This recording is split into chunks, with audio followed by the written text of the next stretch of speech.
하나님 말씀은 로마서 6장 4절부터 13절입니다.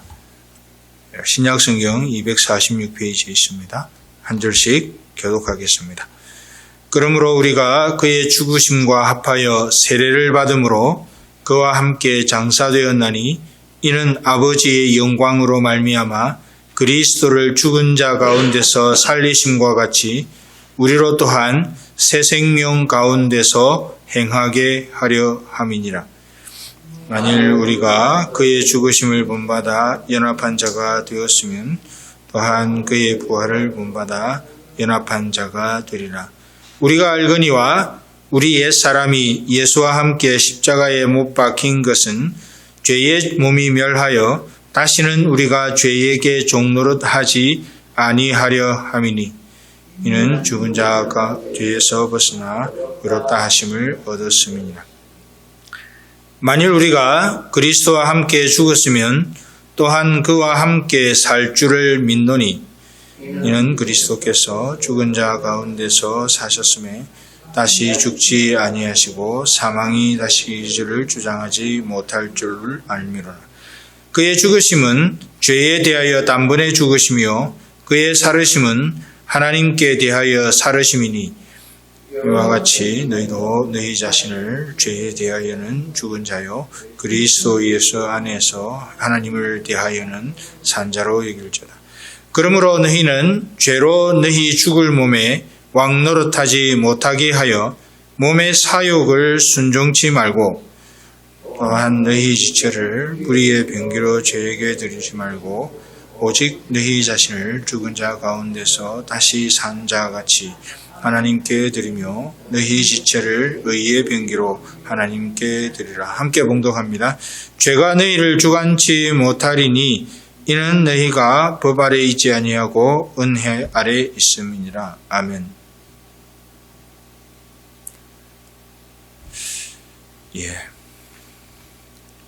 기도하겠습니다. 하나님 아버지 감사합니다. 우리가 하나님 안에서 하나님의 영광을 위해 이 땅을 살아가는 동안에 말씀을 주셔서 이 말씀을 기준하여 우리의 삶을 살도록 인도해 주시는 것을 감사합니다. 오늘 이 시간에도 주의 성령께서 우리 안에 임하셔서 우리가 주의 성령의 조명하심을 따라 깨닫게 하시고 깨닫게 해 주시는 대로 말씀을 따라 순복하며 살아가는 저희들 되게 하여 주옵소서. 예수님의 이름으로 기도하옵나이다. 아멘.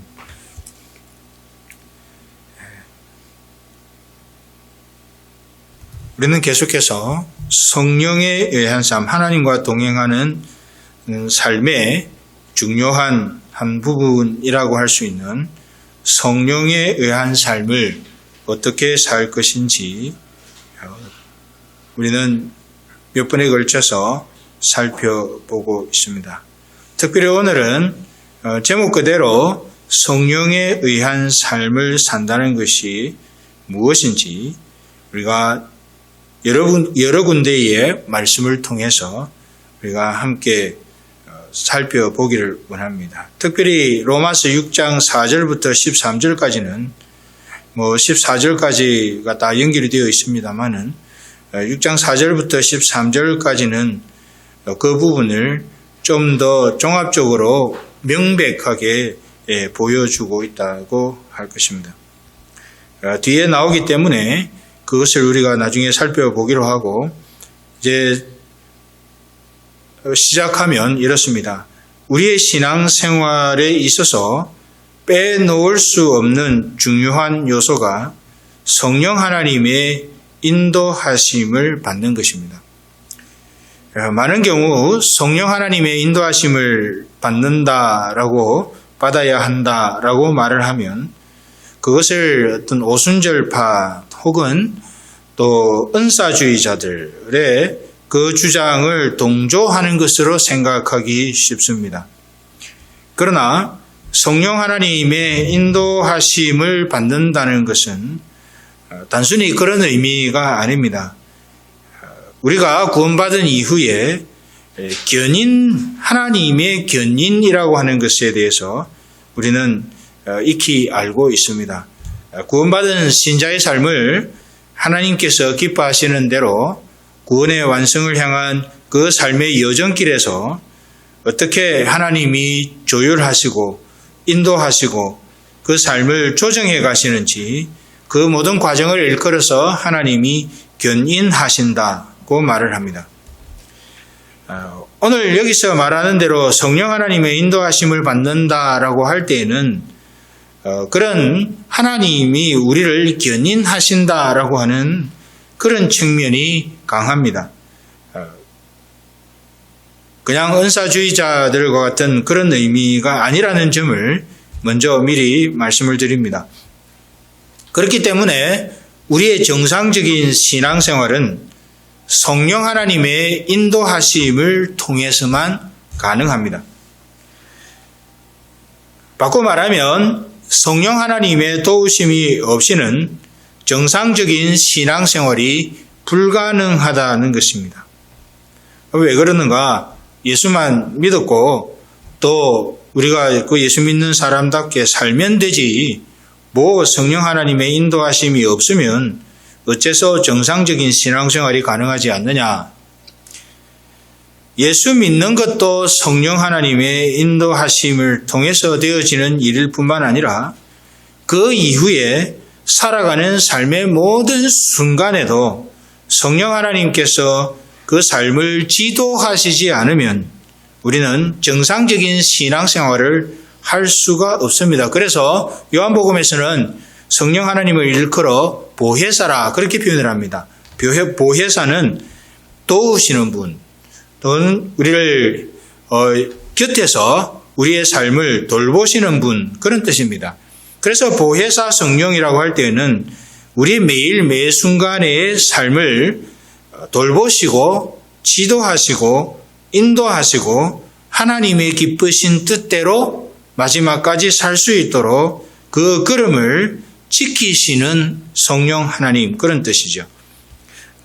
그런 차원에서 보면 성령 하나님의 세밀한 지도하심이 없으면 우리는 정상적인 신앙생활이 불가능하다고 생각을 해도 성경적으로 틀리지 않습니다.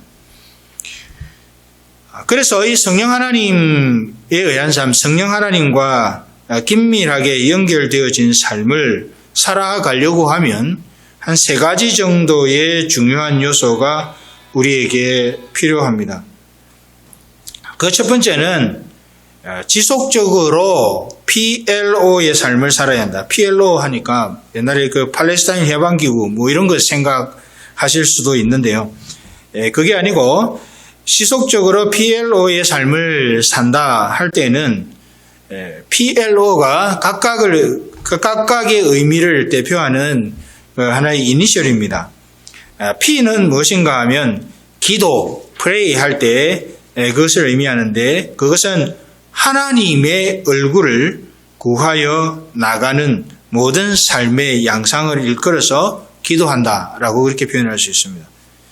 우리는 기도한다 하면 어떤 생각을 합니까? 우리의 소원을 아뢰는 것 정도로 생각을 합니다.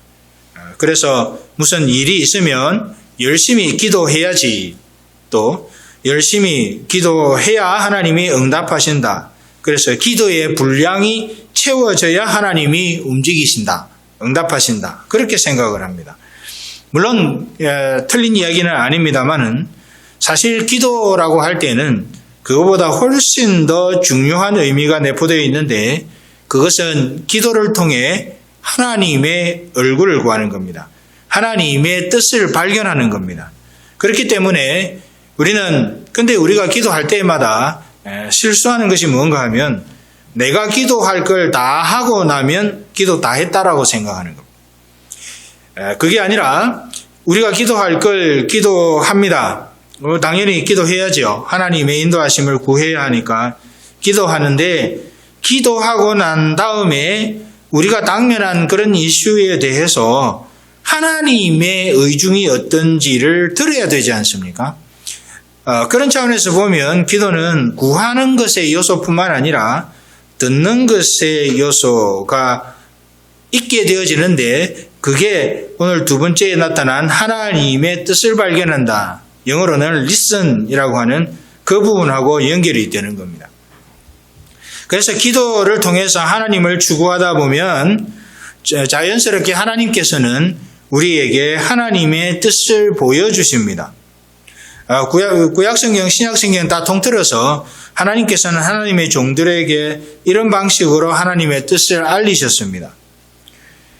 자, 그런 다음에 더 마지막 세 번째에 중요한 것이 obey 하는 겁니다. 하나님의 뜻을 알았다고 끝나는 것이 아니라는 것이죠. 기도합니다. 기도를 통해서 하나님의 뜻을 알게 됐습니다.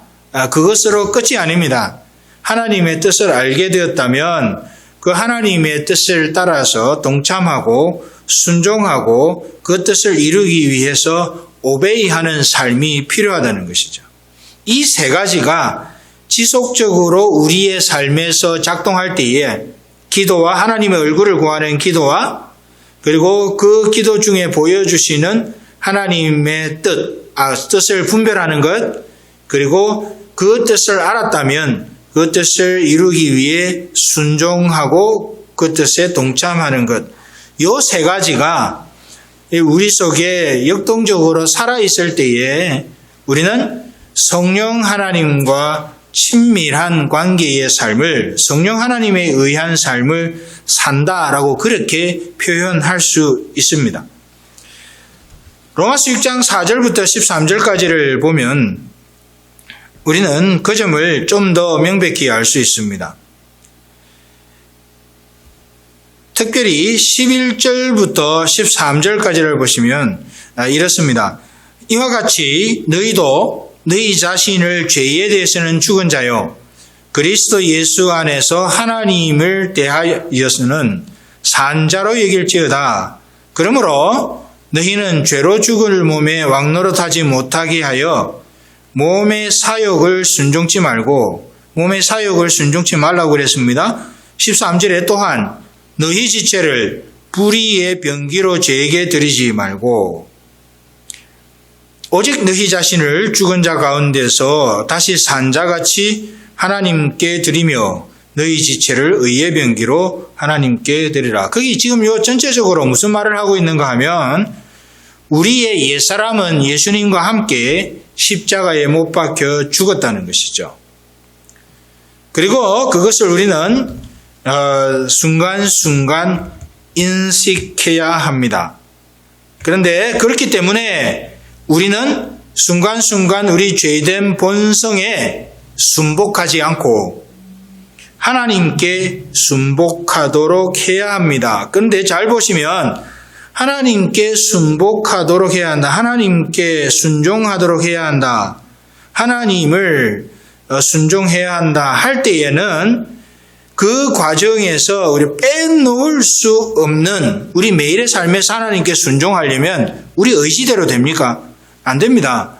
그러면 우리 의지대로 안 되는 우리에게 하나님의 뜻을 순종하도록, 순복하도록 만드는 분이 누군가 하면 바로 성령 하나님 그분이시라는 것을 오늘 6장 4절부터 13절 사이에서 바울은 은유적으로, 비유적으로 그렇게 표현을 하고 있는 것입니다.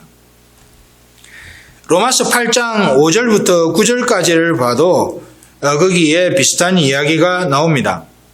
로마서 8장 5절부터 9절까지를 다시 한번 읽어드리겠습니다.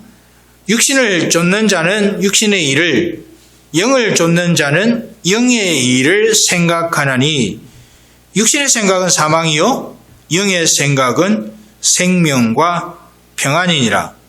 육신의 생각은 하나님과 원수가 되나니 이는 하나님의 법에 굴복치 않을 뿐 아니라 할 수도 없음이라. 육신에 있는 자들은 하나님을 기쁘시게 할 수 없느니라. 만일 너희 속에 하나님의 영이 거하시면 너희가 육신에 있지 아니하고 영에 있나니 누구든지 그리스도의 영이 없으면 그리스도의 사람이 아니니라. 지금 이 무슨 말인고 하면, 자, 여기 내용을 보시면 육신의 자신을 순복하는 사람, 그 의미가 육신의 자신을 순복하는 사람은 그 중심에 육신의 것들을 추구한다. 그러니까 육신을, 그 성경에는 육신을 좇는 자라고 표현이 되어 있는데 그것은 바로 육신의 자신을 순복하는 자라는 뜻입니다. 이 사람들은 뭘 추구합니까? 뭘 생각하고 뭘 추구하면서 살아갑니까? 육신의 일입니다. 선교지에 있을 때에 어떤 분이 단기 선교로 오셨습니다. 근데 이제 그 선교사님 한 분하고 이렇게 이분이 같이 사역을 하게 됐습니다.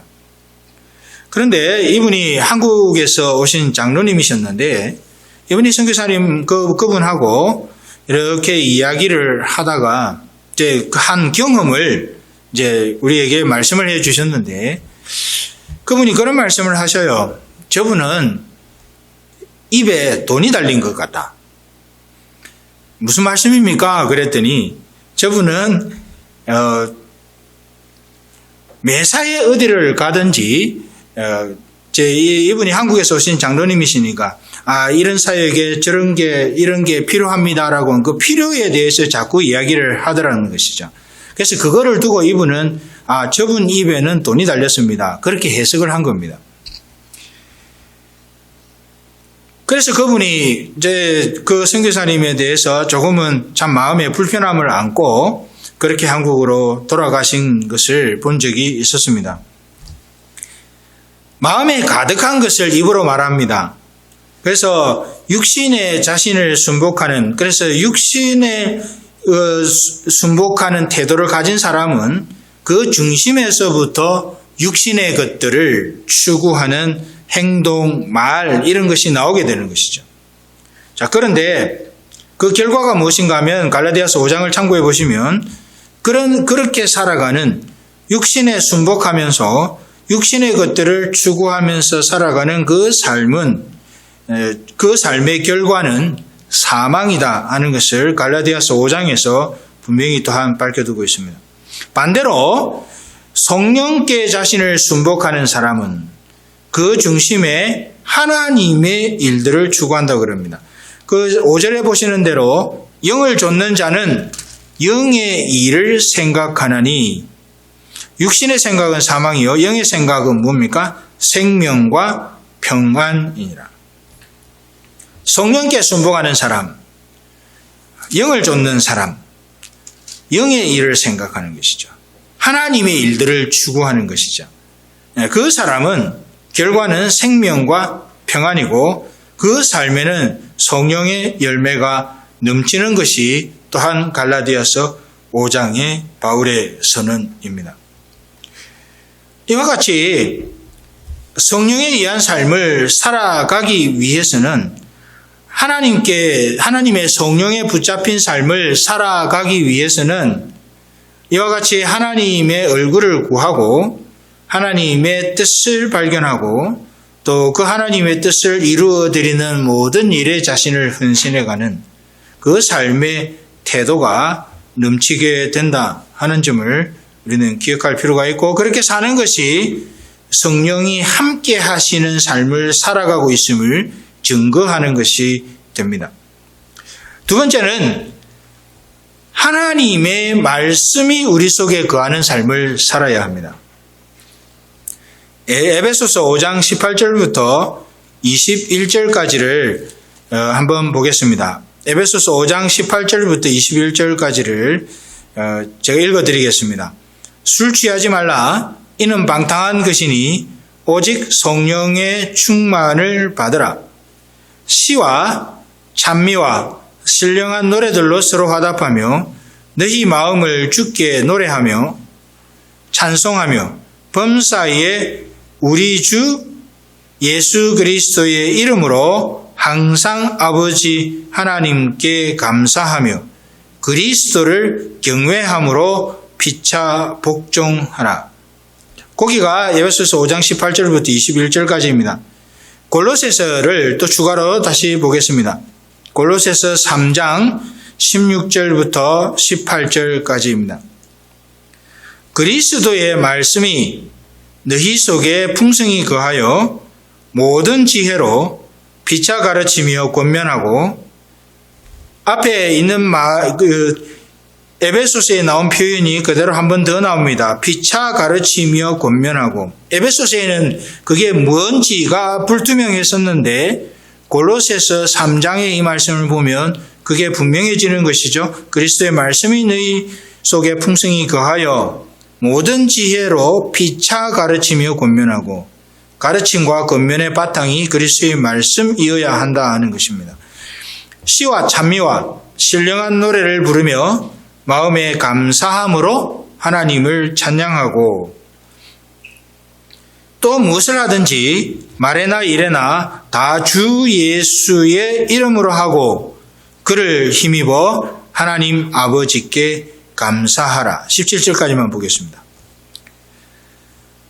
성령의 충만함을 입는 것과 하나님의 말씀이 우리 속에 충만히 거하는 것이 직접적으로 연결되어 있음을, 그래서 올바른 삶의 태도가 나오는 것이죠. 그래서 이것이 연결되어 있음을 에베소서 5장 18절부터와 골로새서 3장 16절부터에서는 말하고 있는 것입니다. 성령의 충만함을 입은 사람들은 자연스럽게 말씀에 대한 충만함이 그 속에 넘치게 된다는 것입니다. 풍성히 말씀이 거하게 되는 것이죠. 요한 1서 2장 24절도 한번 같이 보겠습니다. 요한 1서 2장 24절입니다. 거기에 보면 이렇게 되어 있습니다. 너희는 처음부터 들은 것을 너희 안에 거하게 하라. 처음부터 들은 것이 너희 안에 거하면 너희가 아들의 안과 아버지의 안에 거하리라. 처음부터 들은 하나님의 말씀, 이런 뜻입니다. 지금 사도 요한이 말하고 있는 것은 처음부터 들은 것이 딴 것이 아니고 처음부터 들은 하나님의 말씀이라는 그런 의미로 처음부터 들은 것이라고 표현을 합니다.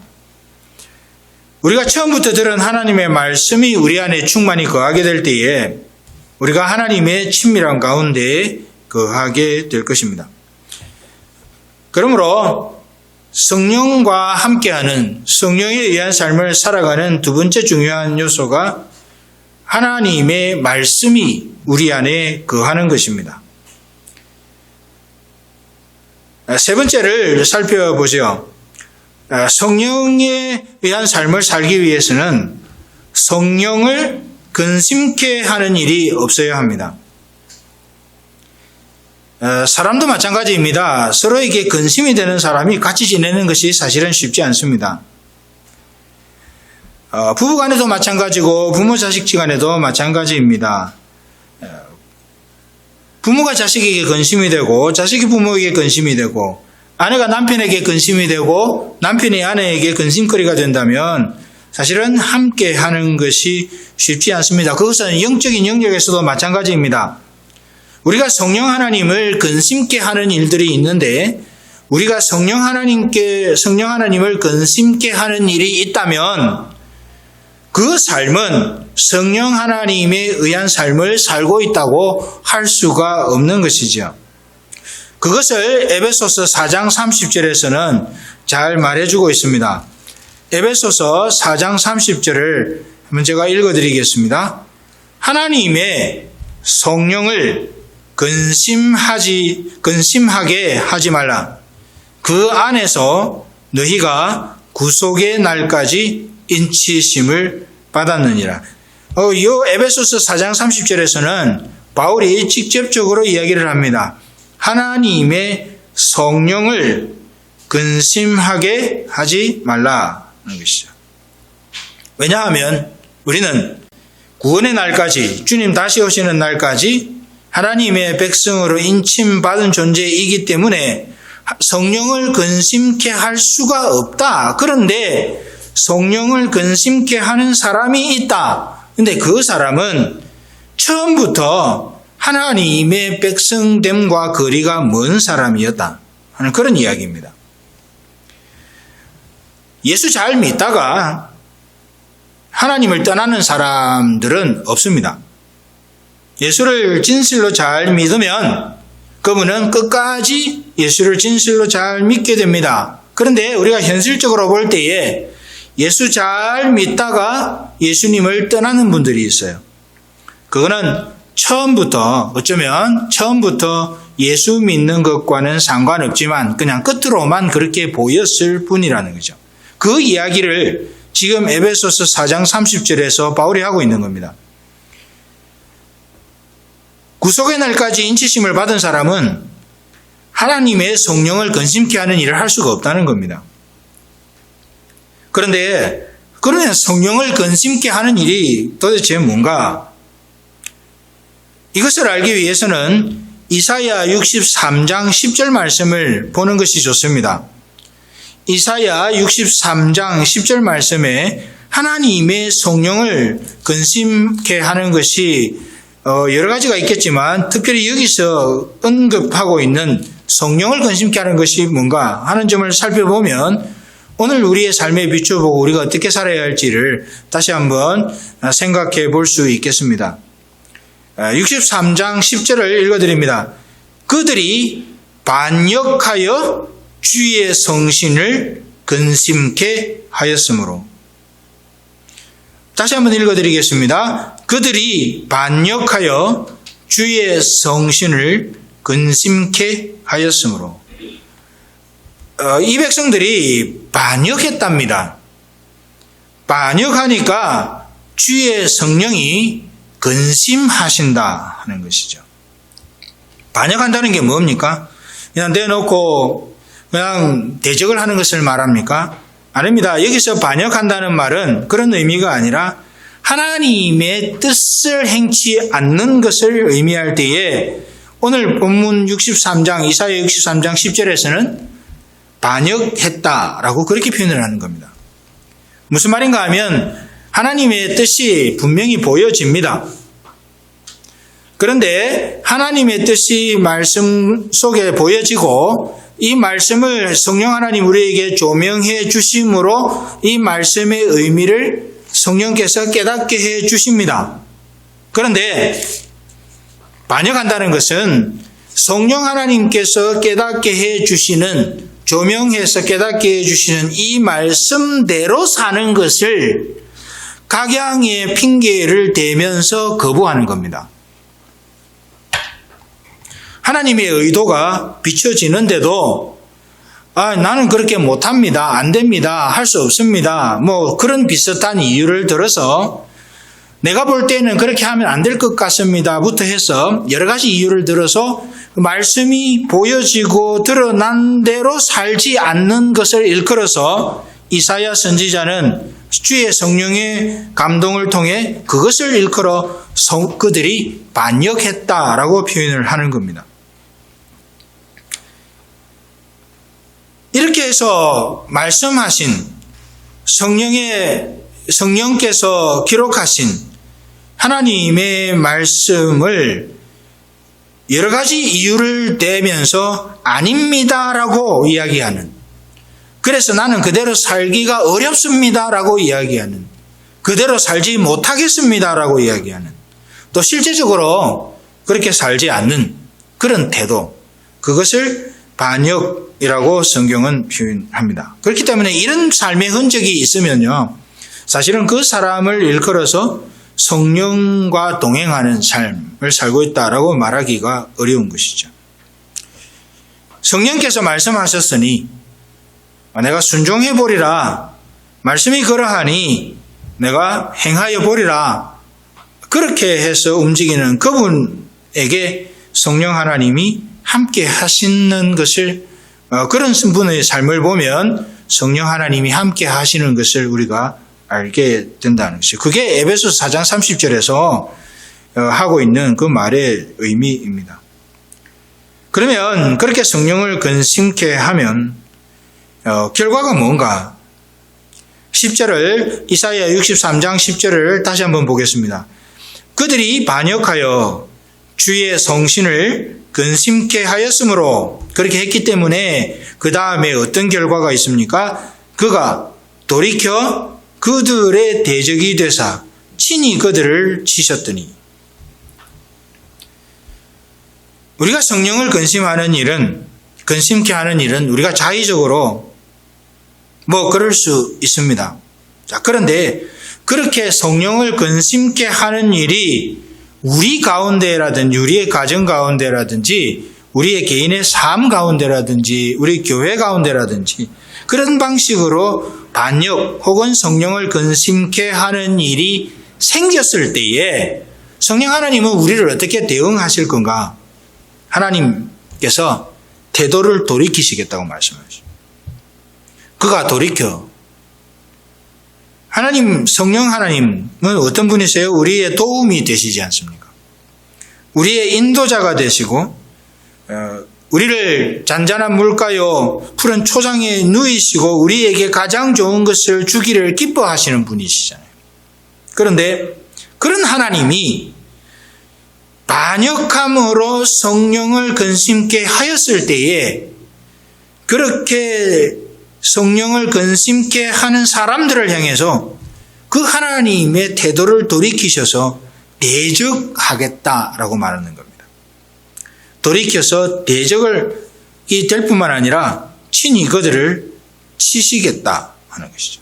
이게 하나님께서 성령님께서 우리에게 주시는 말씀인데, 성령을 근심했을 때 일어나는 일이 이렇게 말씀하시는 겁니다. 성령을 근심케 하는 일이 그냥 어쩌다가 실수로 되어질 수는 없습니다. 하나님을 온전히 경험한 사람이라면, 구원의 날까지 인치심을 받은 사람이라면 하나 성령을 근심케 하는 일은 있을 수가 없습니다. 조금 전 말씀드린 것처럼 그럼에도 하나님의 성령을 근심케 하는 일, 하나님의 말씀을 반역하는 일, 하나님께서 말씀하신 것을 어떤 이유를 들어서 거절하는 일, 이것이 우리에게 있는 것은 어쩌면 우리의 믿음의 상태가 하나님 앞에서 비정상적인 상태에 가고 있음을 보여주는 것일 수 있다고 하는 점을 우리가 생각하고, 만약 그런 일들이 우리의 삶에서 나타난다면 우리는 우리 자신을 다시 한번 돌아보고 어디서부터 뭐가 잘못되었는지 다시 한번 점검해보고 돌이키는 것이 필요한 것이죠. 그래서 이 세 가지를 보면 다른 사람 판단할 거 없습니다. 이 세 가지가 자신의 삶에 있는지를 보면 우리가 진실로 성령에 의한 삶을 살고 있는지 스스로 알 수 있게 되는 겁니다. 지속적으로 기도하면서 하나님의 뜻을 발견하고 그 뜻을 이루기 위해 순종하는 삶을 살고 있는가? 그게 첫 번째입니다. 두 번째는 하나님의 말씀을 향한, 하나님의 말씀이 내 속에서 진실하게 작동하고 있고 그 말씀이 내 속에 충만히 거하고 있는가? 두 번째입니다. 세 번째는 그 말씀의 순종, 다 같이 연결되는 것입니다만은 그 말씀의 순종함을 통해서, 순종하지 않는 것이 반역이라고 그랬습니다. 순종함을 통해서 하나님의 성령을 근심케 하는 일이 없이 하나님을 기쁘시게 하는 삶을 살아가고 있는가? 요 세 가지만 점검해 보면 내가 과연 성령에 의한 삶을 살고 있는지, 그건 무슨 말입니까? 내가 정상적인 신앙생활을 하고 있는지를 점검할 수 있다는 것입니다. 그래서 우리가 매일매일의 삶 속에서 이 점이 우리에게 점검되어야 합니다. 내가 성령에 의한 삶을 살고 있나? 내가 달리 말하면 내가 정상적인 신앙생활을 하고 있나? 그래서 그 점에서 모자란 부분들이 있으면 정말 하나님의 도우심을 구하면서 하나님이 기뻐하시는 그 일들이 우리의 삶과 우리의 인격 속에서 일어날 수 있도록 성령 하나님의 역사하심이 우리 속에 명백해질 수 있도록 하나님 도와달라고. 그것이 하나님 앞에 애석하는 겁니다. 그래서 그렇게 도와달라고 하는 그것이 다시 기도로 돌아오는 거죠. 하나님 도와주세요. 제가 정상적인 신앙생활을 하고 싶습니다. 내가 하나님 반역하는 인생이 아니라 그래서 성령 하나님을 근심케 하는 인생이 아니라 하나님 앞에 성실하게 순종하면서 말씀을 따르는 삶을 살아가고 싶습니다. 그렇게 기도하면 또 하나님이 힘 주시고 또 하나님이 새롭게 회복시키셔서 또 순종할 수 있는 능력을 우리에게 더하여 주시는 것이죠. 그래서 그런 선순환이 우리 안에 일어날 수 있도록 하는 것이 정상적인 신앙생활의 모습입니다. 그거 없으면 사실은 안 되는 거죠. 모양은 갖추고 있어도 그것을 일컬어서 정상적인 신앙생활이라고 하기가 어려운 것입니다. 사랑하는 성도 여러분, 우리가 이런 점에서 마음을 다시 한번 점검하고 우리의 믿음 생활의 가치를 다시 한번 점검하고 믿음 생활의 모습을 다시 한번 점검하고 어찌 되었든지 간에 성령에 의한 삶이 주님 오실 때까지 구원의 날까지 변함없이 지속되는 하나님이 인친자로서의 명백한 삶을 살아갈 수 있도록 우리가 우리의 수고와 노력과 더불어서 하나님의 도우심을 구하는 매일 매순간이 되어야 할 것입니다. 그럴 때 하나님은 우리를 통해서 하나님 영광 받으시는 결과를 만들어 가십니다. 우리가 말씀 기억하면서 기도하겠습니다. 하나님 아버지, 성령에 의한 삶을 빼어놓고는 우리의 신앙생활을 논하는 것이 말이 안 되는 것이라는 사실을 우리가 다시 한번 돌아보았습니다. 하나님, 성령 하나님께서 인도하시는 대로 우리의 걸음을 떼게 하여 주옵소서. 성령 하나님께서 조명해 주시는 말씀을 통해 보여지는 하나님의 뜻에 순복하며 살아가는 우리가 되게 해 주옵소서. 말씀이 우리 안에 충만히 거하여 구원의 날까지 인치심을 받은 것을 기억하며 성령 하나님을 근심케 하지 않는 그런 삶을 살아가게 하여 주옵소서. 하나님, 우리를 지키시고 우리의 삶을 인도해 주시옵소서. 예수님의 이름으로 기도하옵나이다. 아멘.